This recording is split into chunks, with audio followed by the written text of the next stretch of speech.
투명한 노력의 양면성. 제임스의 회사는 진아의 컨설팅 회사에 72만 5천 달러나 되는 큰 돈을 지불하면서 눈도 깜빡하지 않았다. 왜냐하면 진아의 컨설팅 팀이 엄청나게 큰 일을 한 것처럼 보였기 때문이다.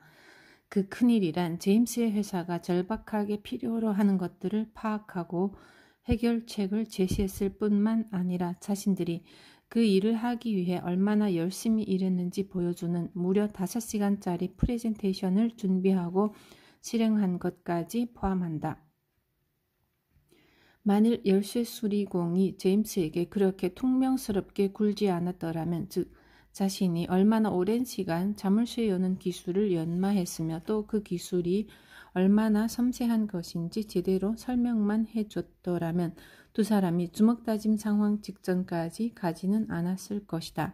만일 코카콜라 CEO가 기온이 높은 조건에서 자동 판매기의 콜라를 시원한 상태로 유지하는 데 비용이 그만큼 들어간다는 사실을 설명했더라면, 혹은 날씨가 더울 때는 직원이 평소보다 더 자주 자동 판매기를 둘러보고 관리해야 한다는 사실을 설명했더라면 소비자가 그렇게 분노하지는 않았을 것이다. 그랬다면 아마도 제임스나 콜라 소비자는 기꺼이 보다 많은 돈을 지불했을 테고 화도 그렇게 많이 내지는 않았을 것이다. 열쇠 수리공이나 코카콜라 회사가 들이는 노력이 보다 선명하게 보였을 테니 말이다. 이런 시도를 했더라면 투명성 수준이 그만큼 더 높아졌을 것이라는 말이다. 전통적인 태엽 방식의 시계가 2개 있다고 치자. 그런데 그중 하나는 케이스가 투명해서 정교한 톱니바퀴들이 맞물려 돌아가는 모습이 훤하게 다 보인다. 이럴 때 사람들은 시계가 작동하는 모습이 훤히 다 보인다는 이유로 이걸 더 비싸게 주고 살까? 아마 그렇지는 않을 것이다. 그러나 돈과 관련된 의사결정이나 거래를 할 때는 자기도 모르게 그렇게 한다. 생산 원가가 얼마인지 알 때, 사람들이 부지런히 움직일 때, 즉 투입되는 노력이 눈에 직접 보일 때 사람들은 기꺼이 더 많은 돈을 지불한다. 노동 집약적인 것이 그렇지 않은 것보다 더 가치 있다는 생각을 부지불식간에 한다. 어떤 금액을 기꺼이 지불하겠다는 심리를 추동하는 것은 객관적으로 존재하는 노력이라기보다 노력의 외양이다. 이게 합리적인가? 그렇지 않다. 이것이 가치에 대한 우리의 인식을 바꿔놓는가? 그렇다. 난 이런 일이 언제나 일어나는가? 두말하면 잔소리다. 진아의 컨설팅 회사는 자기들이 얼마나 많은 일을 했는지 보여주기 위해 업무 수행의 전체 과정을 재현하는 것 빼고는 할 수 있는 모든 것을 다 했다. 여기에서 시야를 잠시 다른 데로 돌려서 시간당 수수료를 부과하면서 비싼 대가를 요구하는 법률 회사를 놓고 생각해보자. 사람들이 변호사를 매도하는 데는 여러 가지 이유가 있겠지만 그 중 하나를 들자면 변호사들이 업무에 얼마나 많은 노력을 투입하는지 제대로 보지 못하기 때문이다. 변호사에게 일을 맡긴 사람들은 그저 청구서 한 장만 달랑 받을 뿐이다. 그것도 자기가 몇 시간 일했다는 사실만 적혀있는 청구서를. 대개는 하루 넘는 시간이 걸려도 그냥 시간만 표시한다. 거기에는 어떤 노력이나 땀도 찾아볼 수 없다. 심지어 진아의 컨설팅 팀이 만들어서 보여줬던 것 같은 프레젠테이션도 없다. 투명성은 자신이 열심히 일해서 우리 돈을 받아간다는 사실을 볼 수 있게 드러낸다. 어떤 것에 많은 노력이 투입됐다는 사실을 알지 못할 때 사람들은 그것의 가치를 제대로 평가하지 않는다.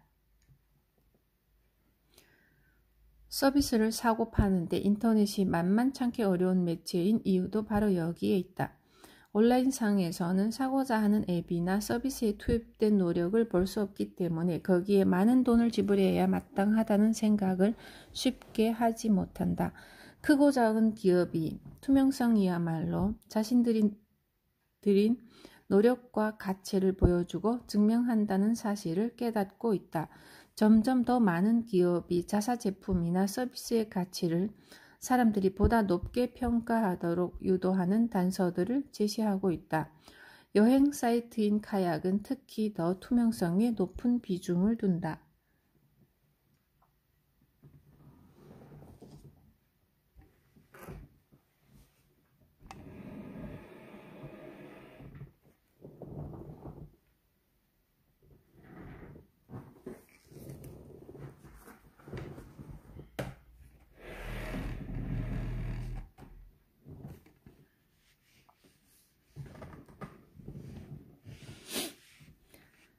카약의 웹사이트는 검색 과정에서 퀵 메뉴나 스크롤별 항목 그리고 가격부터 비행편에 이르는 여러 선택권의 조합까지 함께 제시하는 한층 확장된 도표와 풍성한 결과를 보여줌으로써 사람들로 하여금 검색 대상이 아닌 제각각의 특성을 인식하게 해준다.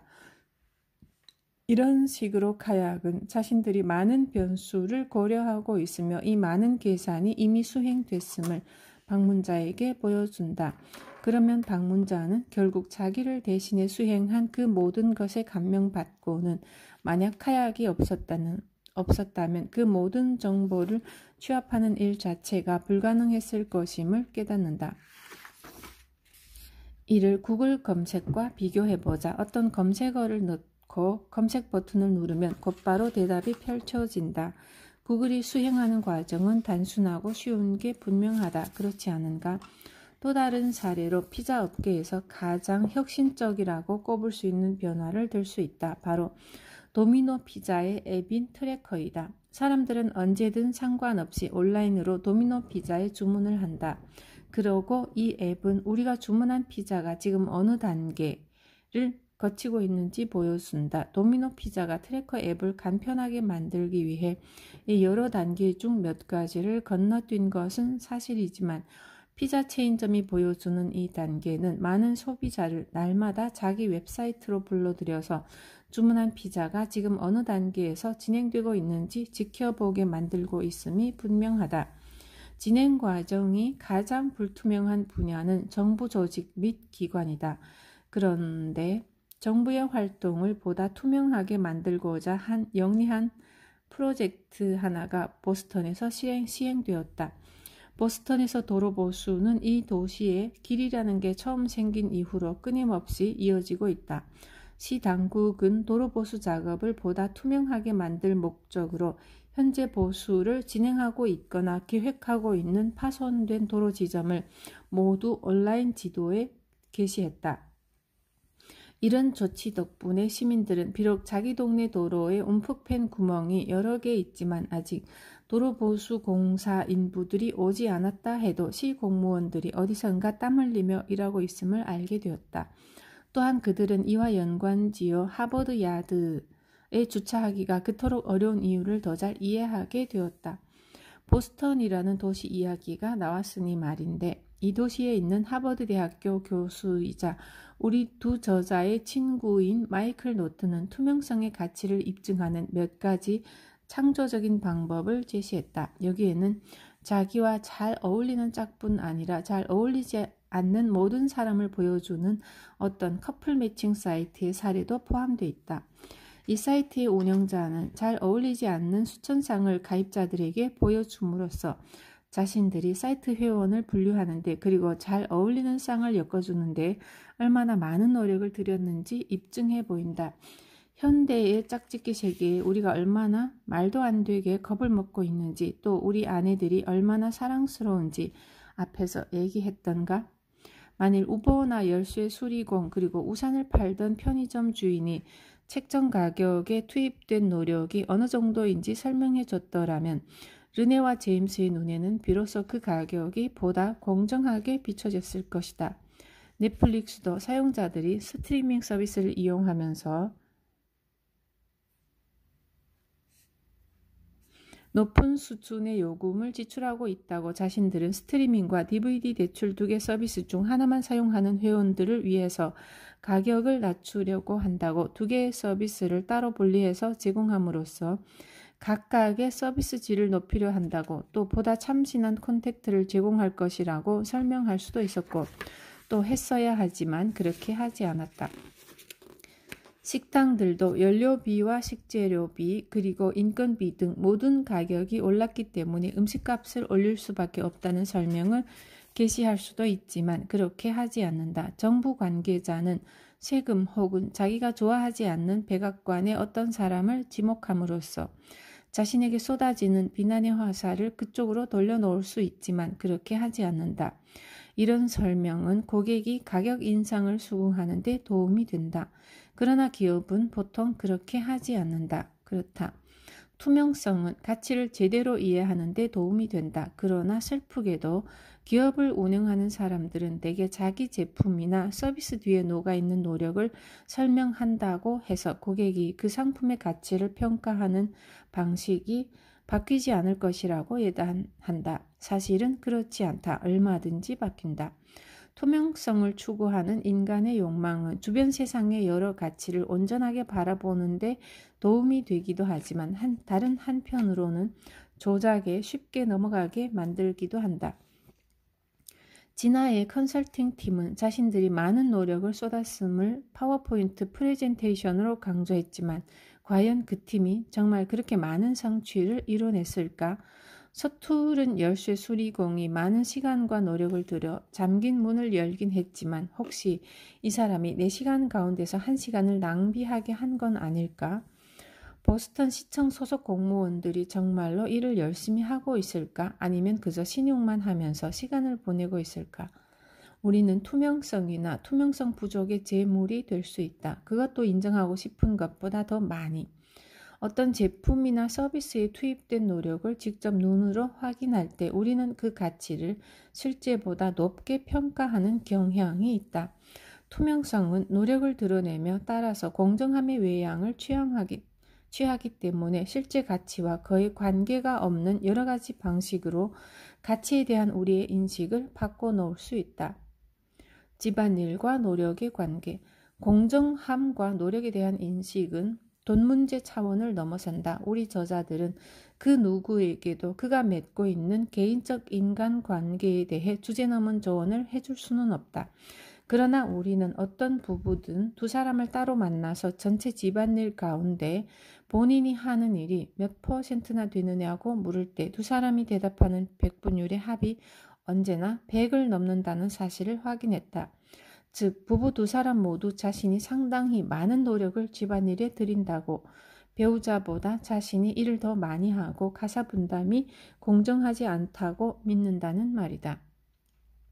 그런데 어째서 부부 두 사람이 각각 집안일에 들이는 노력의 백분율 합이 100을 넘을까? 사람들이 늘 투명 모드에 있기 때문이다. 사람들은 자기가 들인 노력의 세부적인 사항은 살피지만 배우자가 들인 노력에는 그렇게 하지 않는다. 우리는 투명성 불균형을 유지하고 있다. 자기가 거실을 청소했을 때는 깨끗하게 청소된 상태를 잘 알아본다. 그러나 다른 사람이 거실을 청소했을 때는 거실을 반짝반짝하게 만드는 데 투입된 노력을 알아보지 못한다. 자기가 쓰레기통을 바깥으로 들고 나가서 쓰레기 버리기의 모든 과정을 수행했을 때는 그 결과를 금방 알아보지만 배우자가 그렇게 했을 때는 결과를 쉽게 알아보지 못한다. 설거지를 하면서 완벽한 기하학적 논리를 사용해서 다양한 형태와 크기의 그릇들을 완벽할 정도로 가지런하게 건조대에 정렬해 놨음에도 불구하고 이런 훌륭한 성취의 배우자가 조금의 존경심도 보이지 않을 때가 있다는 걸 독자도 잘 알 것이다. 그렇다면 진아의 컨설팅 팀처럼 매달 파워포인트를 만들어서 배우자와 아이들에게 우리가 얼마나 청소를 많이 했는지, 접시를 얼마나 많이 닦았는지, 얼마나 많은 청구서를 결제했는지, 두루마리 화장지를 얼마나 많이 갈아 끼웠는지, 또 쓰레기통을 얼마나 많이 비웠는지 보여줘야 할까? 아니면 변호사의 접근법에 따라 단순히 집안일에 들인 시간을 자세히 설명하는 청구서를 내밀어야 할까? 저녁 준비를 할 때 장보기에서부터 식재료를 씻고 칼로 자르고 요리하는 모든 단계를 말로 상세하게 묘사해야 할까? 그것도 아니면 그냥 땅이 꺼져라 한숨을 쉬어서 배우자가 나의 가치를 보다 높게 평가하도록 해야 할까? 그러나 중요하지 않은 걸로 배우자를 성가시게 했다가는 자칫 반발의 거센 역풍을 맞을 수도 있다. 그러므로 노력을 드러내는 것과 배우자를 성가시게 만드는 것 사이에 올바른 균형을 찾을 것을 우리 저자들은 권장한다. 그러나 적어도 이것만은 생각할 거리로 반드시 남겨두자. 물론 기억도 하고 이혼 전문 변호사 비용은 매우 비싸며 변호사는 시간당으로 계산해서 상담료를 청구하며 또한 자기가 들인 노력을 절대로 보여주지 않는다는 사실을. 공정함,